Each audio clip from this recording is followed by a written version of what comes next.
Good afternoon, everyone. Uh,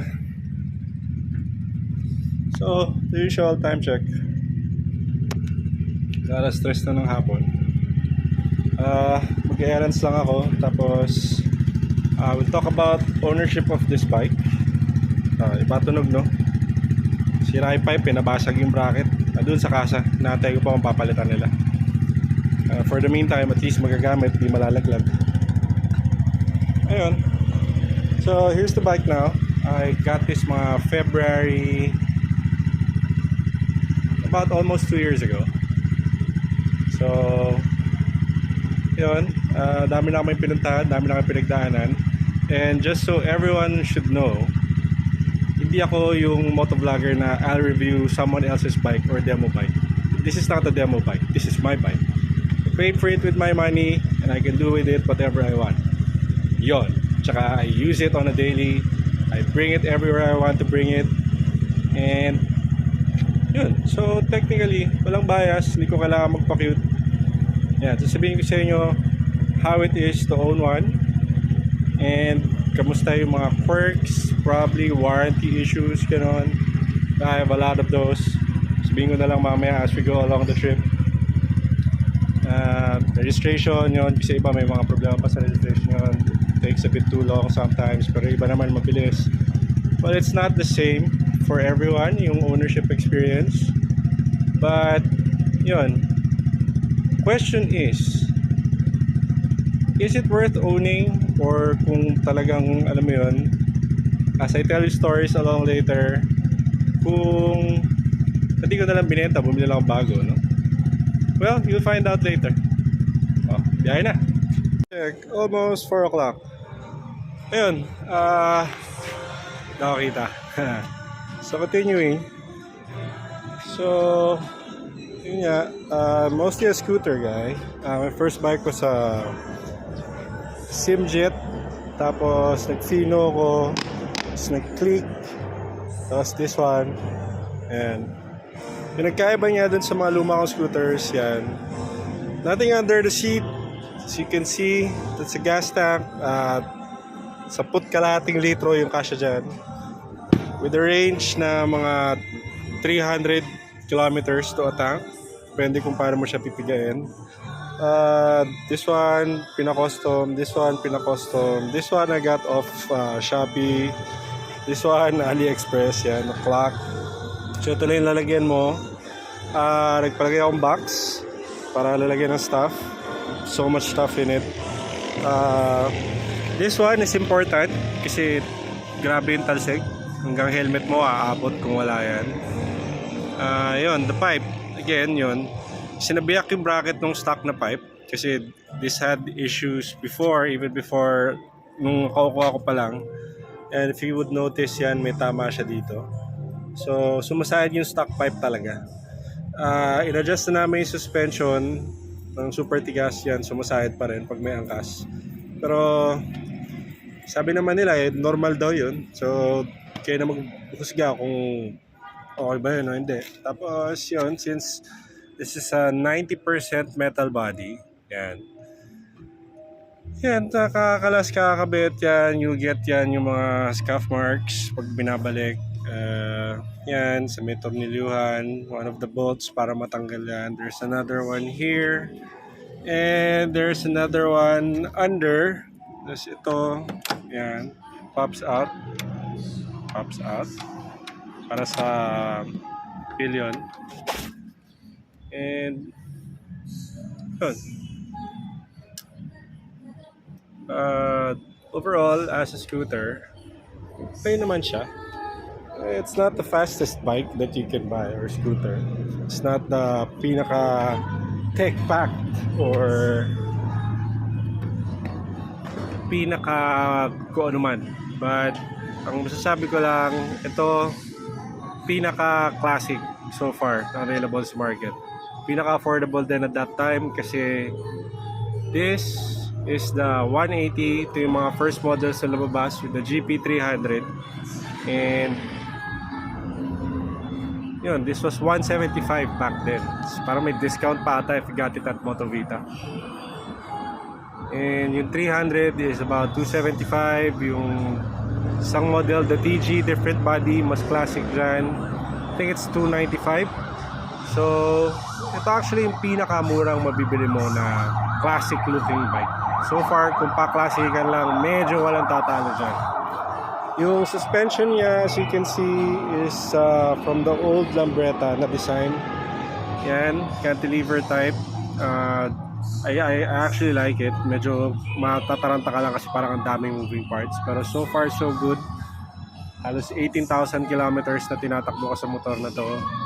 Yeah, I had a few problems. We'll get to that later. Pero, ayun. I think it's part of the experience of owning one. Ayun, so muli na natin yung araw. It's a nice afternoon for a ride. Let's see kung hanggang saan nakaabot. Okay, time check. It's a few minutes past 5. So, dito tayo sa pa-infanta na tayo. Just look at that view. Share ko lang muna bago ko tuloy yung kwento-kwento about owning this fantastic scooter. Yeah. Look at that. Sarap mag-ride, no? Yeah.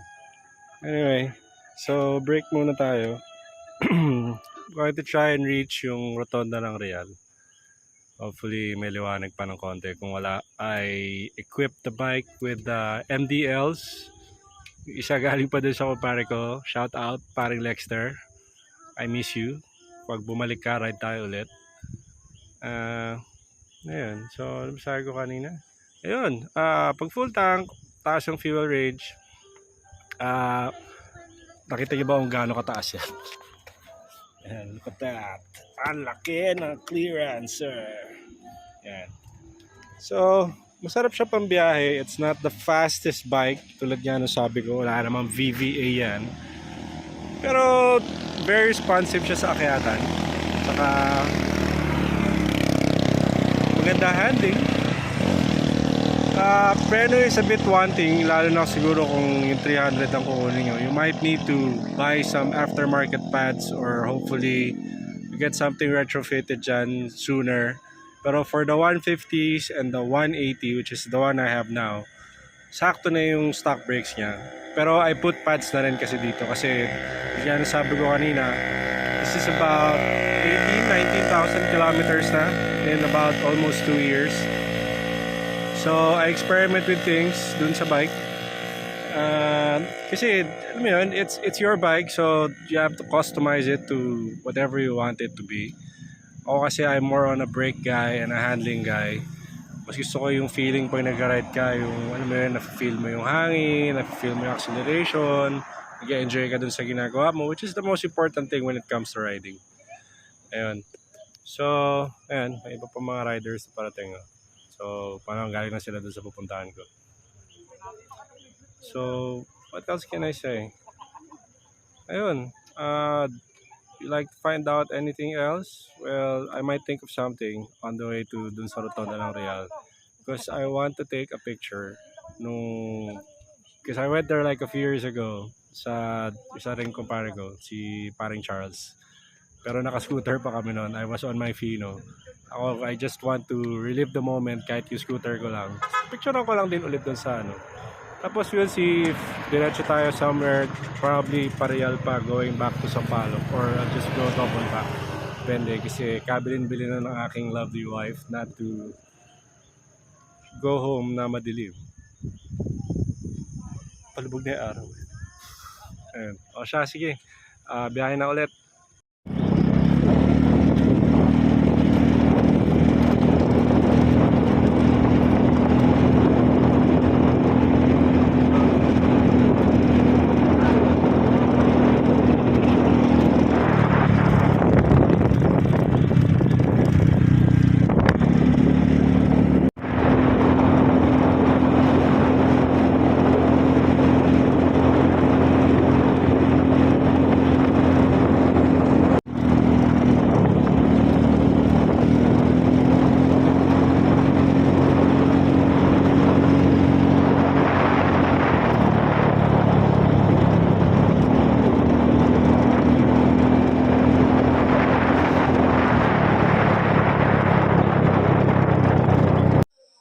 Time check. It's 7:05. Ito tayo sa Jarrell's. Kabili na akong coffee. Kasi malamig. Naka-jacket na rin ako ngayon. Ayun. So, nasa na ba tayo?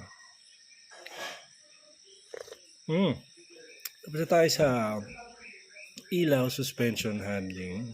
Walang compartment. Malaking tangke. Long range. Service. Okay, sige, service. So, kung sa kasama magpapagawa, it's 1,000 per hour. So, kung papa-change oil ka, yun, ganun, 1,000 minimum. Usually, kasi nung nagpapa-service pa ako. Other jobs, ganun din, 1,000 per hour. So, magme-maintenance ka every 3,000 kilometers, change oil. Tapos, every 6,000 kilometers, palit ng belt, palit ng oil ulit, yun. Tsaka gear oil pala, every 3,000 kilometers din yun.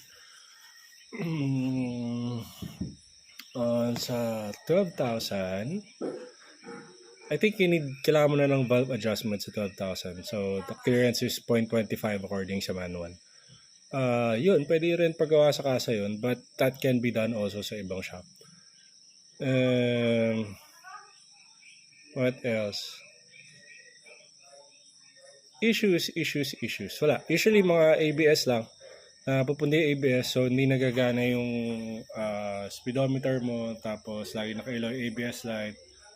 Yun, that sensor, mga 2,000 plus yun, hindi siya covered ng warranty. Kasi I knew a few guys personally. I know pala, sorry. Lamig na. I know a few guys na yun, sira nun, tapos yun, they had to pay for it. Tail light, yes, may kilala rin ako napundihan na nilibre naman nung isang dealer. Good job, guys.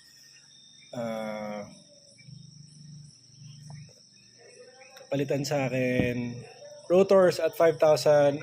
Malalim yung kain. Hindi ko alam, baka sa akin lang yun. Kasi minsan talaga may pagkaswerte ako pagdating dyan sa new stuff. Had to pay for it. Kasi yun nga, lalim na sobra nung kain. And I was using the scooter a lot, going around NCR, tapos punta ng kung saan yun. Medyo gala. Pads yun, at I discover ko nung una pang ano siya, some Suzuki. Kasi lang yung nakita kong kaparehas malapit dun sa Pasay at that time kasi wala pa silang stock. If I can explain again, my unit was one of the first ones that came out. So Royal Alloy is about a little bit over 2 years na siguro by the posting of this video. So I expected naman na there will be issues sa service, ganun, mag-a-adjust pa sila. Well, yun, alam ko naman yun nung pinili ko. Yun, ngayon, kayo, bibili kayo, or kung meron na kayo, kung di nyo pa alam, yun, alam nyo na. Hindi naman siya actually mahirap gawin. It's kind of heavy though compared sa mga Japanese na bikes. Scooters, I mean.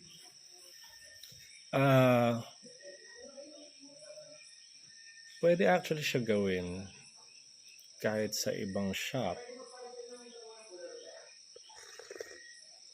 kung masyadong malayo ikaw sa service. Halimbawa, taga Davao ka. Saan ka magpapaservice? Walang kasa sa Davao. Pupunta ka ng Cebu. Hindi siguro. What else?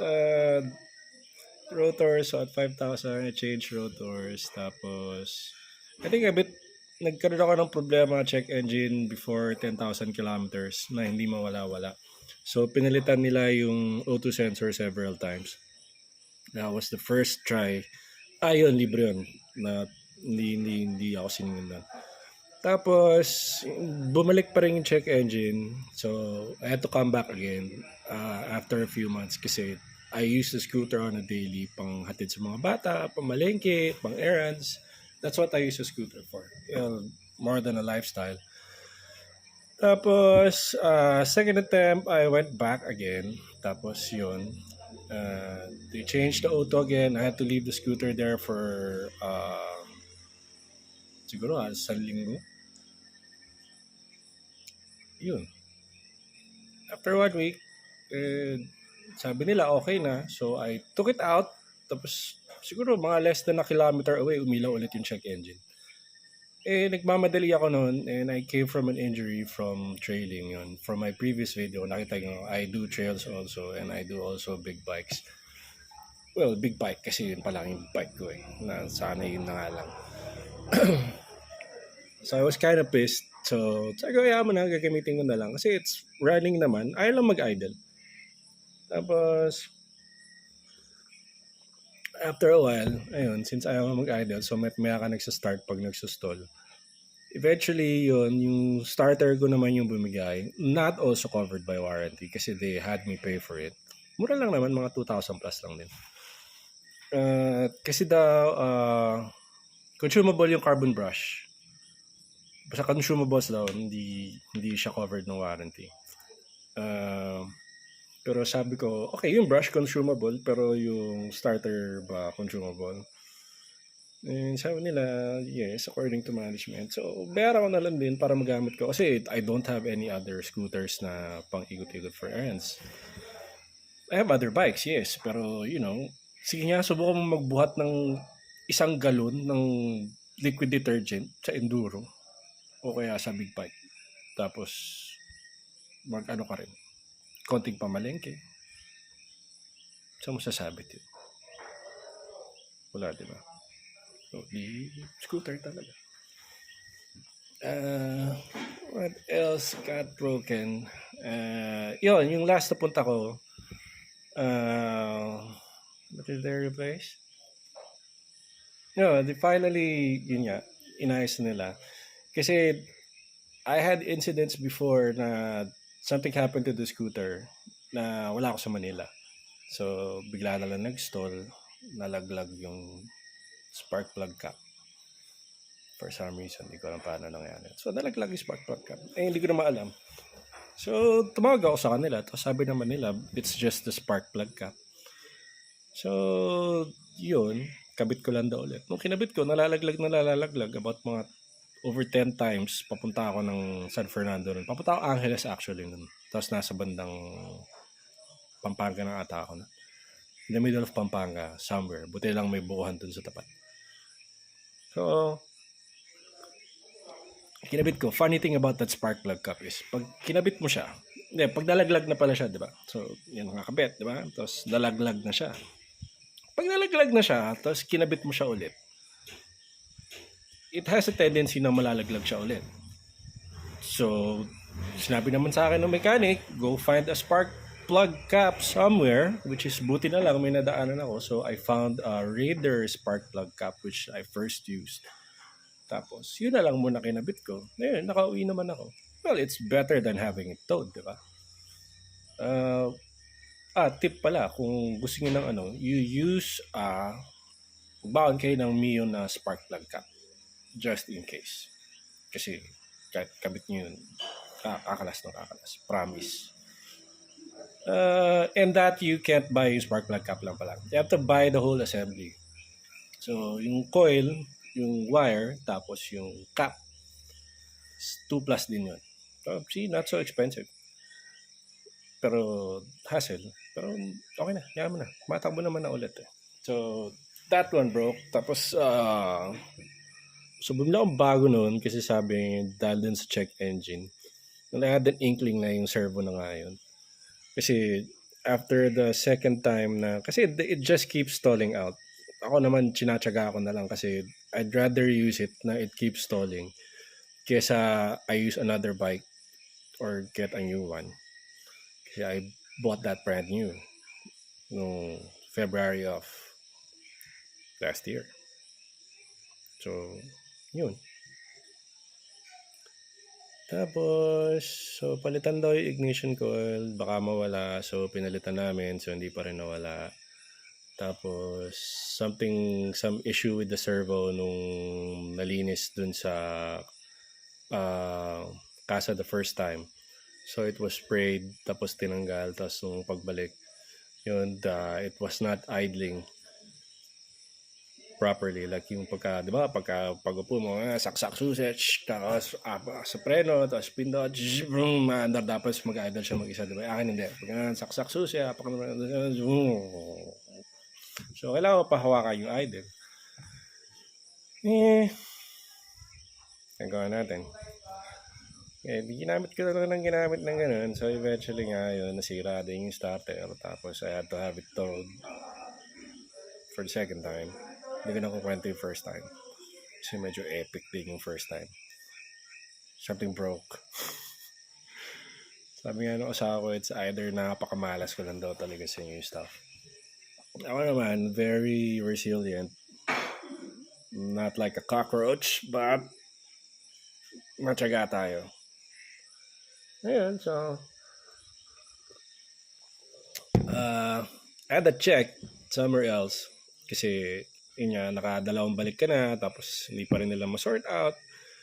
So we pulled it out, tapos we found out na the servo was yung tite na lalaglag. Kasi parang ito yung servo, di ba? Tapos meron yung spring na gano'n, tapos there's like a thing na gano'n that pushes yung hold on it, so it goes up and down.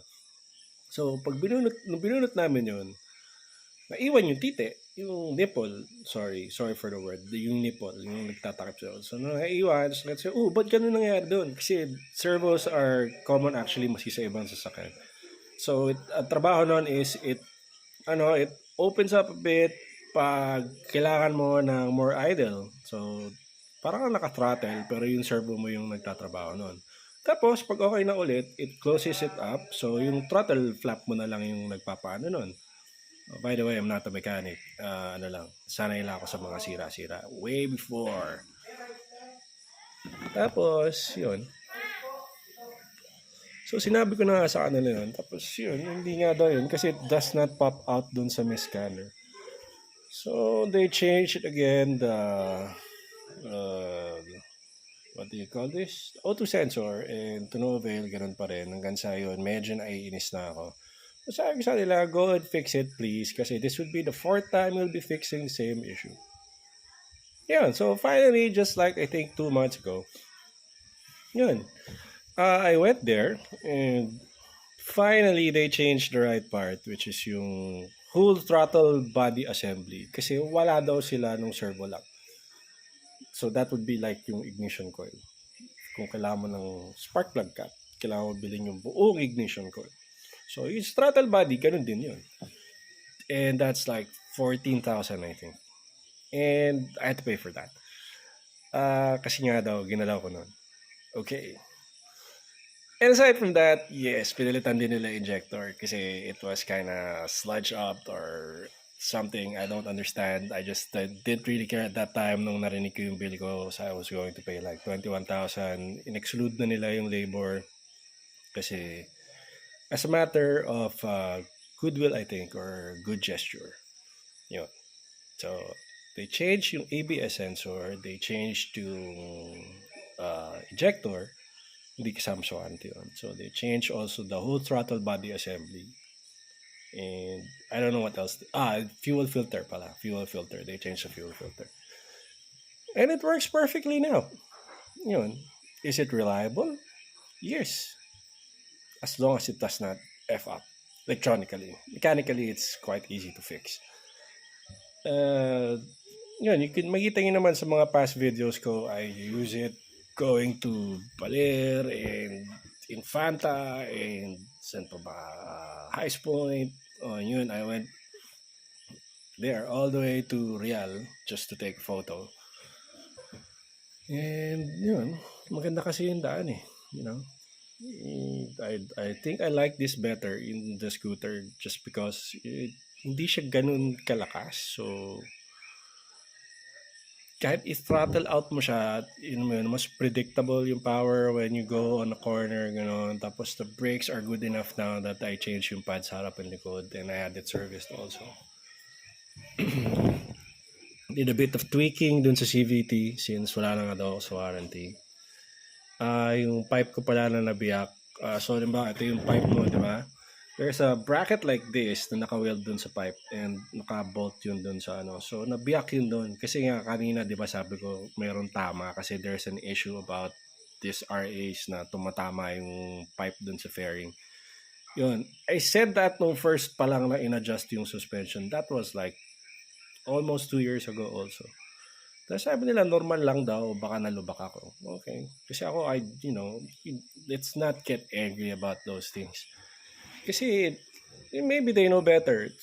Normal lang daw. Sige, normal lang. So, yun. Eventually, hindi ko napansin. Yung ganun, yung bracket, nabiyak na pala dun sa may ganun, on both sides. So, minessage ko sila. Sabi ko, biyak yung bracket ko. Parang gagawin natin? Sabi nila, daling ko na lang daw doon, tapos papalitan na lang. Well, if somebody asks, I actually have a screenshot ng conversation. Yan, sabi nila papalitan nila. Tapos, they were trying to call me a while ago. I was still asleep kasi medyo night owl ako. I sleep like 3, 5 a.m. Nagbumuni-muni sa gabi. So, they wanted to call me regarding yung pipe na nabiyak. So, nabiyak sa bracket. Yun. Sabi ko, tawagan na lang nila ako kung okay na. Kung papalitan ba or i-repair. Kasi we had a conversation na mag-schedule na lang daw ako ng service doon. Tapos, they're going to repair it. How? I-weld nyo? Well, biyak yun eh. Stress crack. So, I don't know how that's gonna fix it. Anyway, malalaman ko probably by the time na I post this video kung yun nga, they're going to change the pipe or they're not going to change the pipe. That's why I'm running an aftermarket pipe now. Which is okay naman, hindi naman nasira yung mga na. I've been running that pipe for so long. So,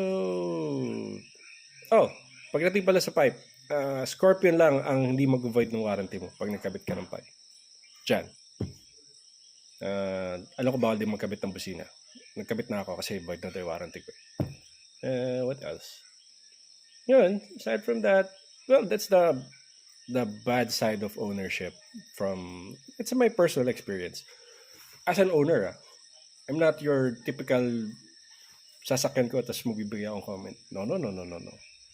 This is my own bike, which I use on a daily. And I get headaches from, and I fix it, and it gives me also joy when it works. Most of the time.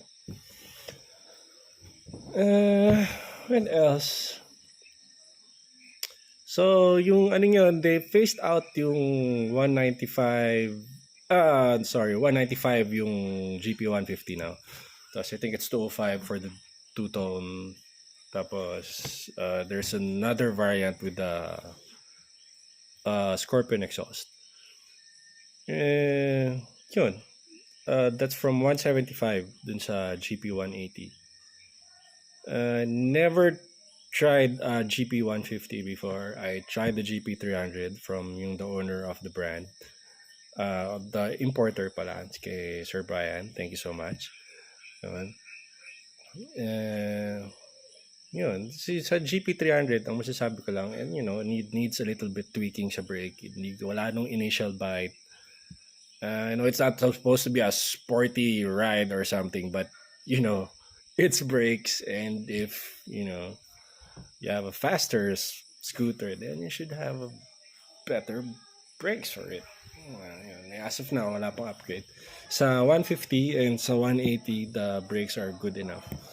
Kahit siguro stocks, basta wag lang kinakain yung rotor nyo. Tapos pwede naman kayo magpalit ng pads. We have EBC from Big Bike Tech.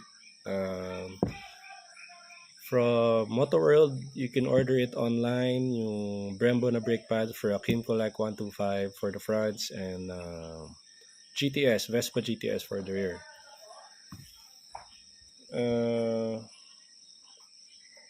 Yun. So, masaya siya gamitin. I've been told several times na pinasasakit mo yung ulo mo sa ganyan, bumili ka ng brand new, ganyan. I really like yung scooter talaga. Really, kahit medyo nadali sa service or after sales. Kasi it's fixable. Nung first few months of ownership, medyo worried ako kasi sabi ko baka walang gagawa. Ganyan. Tapos eventually, I learned how to fiddle with it para kung masiraan ako somewhere, yun, magagawa ko. Kasi you don't want to be a damsel in distress in the middle of the mountains like where I am now pag biglang tumigil yan. So you have to learn how to at least know yung mga first things na i-check mo. Well, that's not only for the Royal Ally but also for other scooters or other bikes. Maintenance also important. And it's well maintained naman. I make sure everything's in tip-top shape. Hmm, sulit siya. For me, kahit medyo may mga sakit sa ulo, wala namang perfectong produkto, Vespa or Yamaha. Yes, it's going to be better, faster, cuter, sleeker. Wala ganun talaga. Laging merong better. Ang point na kasi dyan is, you have to find out kung saan ka masaya. Masaya ka na dun. Diba? There's a way naman to go about it para maayos mo. Or, alam mo yun, do it by yourself or pagawa mo sa kasa. It doesn't matter. Nagagawa naman ng paraan lahat yan. So, ako, for 195, which is the cheapest one they have now compared to halimbawa an ADV 160, which are, hindi naman natin pwede compare, but sabihin na natin we're comparing scooters only just for the daily. Yeah, I think I'd choose, hindi naman sa pagkabias, kasi, di ba, the problem with newer scooters is, pag lumabas yung mas bagong model, like yun, lumabas yung ADV 160, so what happens to the ADV 150? Medyo, di ba, parang insta-luma. Di katulad pag you buy a classic-looking bike like a Vespa or a Lambretta or kahit ano pa, yung Royal Alloy. Kahit lumabas sa libo, I have a 180 and it's technically an old model kasi lumabas na yung 150 but the difference only is yung makina lang, yung suspension and a few bits. So, hindi siya naluma. And the 300, it looks exactly the same with just a radiator under. So, yun. Sabi nga nila, to each his own. Kung ano trip mo, saka masaya, di yun ang kunin mo, di ba? Wala namang pilitan to. We're not spending your money to buy my bike, di ba? And everybody else is not paying for yung kaligayahan mo. Kung baka trip mo yan hindi trip mo, gawin mo. Sa'yo yan hindi naman nila pinahiram sa'yo yan. Motor mo yan hindi naman pera nila pinambabayad yan pera mo naman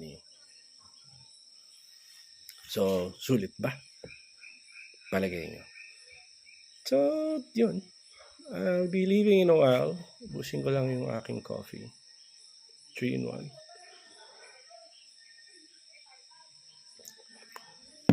Tapos, yun. If you are fellow owners watching this one, well, you probably know me kung nandun kayo sa chat group. Yun, meron kayo inputs, yun. You can, or meron kayong ibang issues, you can actually call me out yun sa mga kung ano man sinabi kong mali. Or may sinabi man akong tama, yun, pwede naman mag-thank you kahit hindi na actually. Tutulungan ko naman kayo kasi, di ba? That's the whole point of having a batch of people with scooters na magkakapareho. So, you join a group of people na like-minded about certain things. Yun, you're supposed to help each other out. Yun. Tap dito. Anyway, I may have spoken so long. So, I think I'll end this episode with this one. I'm looking for yung footage ko nung endurance because I joined Ever Rally Endurance, which was this year, I think, or can't remember. Basta, sinali ko yung GP 180 and yun, there's another story about that, but I'm not gonna say it here. I just need to get the videos and pasensya na kayo sa editing. I'm just new at this thing, so actually sana mag-improve. And pag-i-improvein ko, I just have to find another way, like what I do with the scooter, which I like very much. Yeah. So, Guys, if you're riding out, remember, be safe, ride responsibly, gear up, kahit helmet, important yun. And yun, have fun. Always smile. It's not always that bad.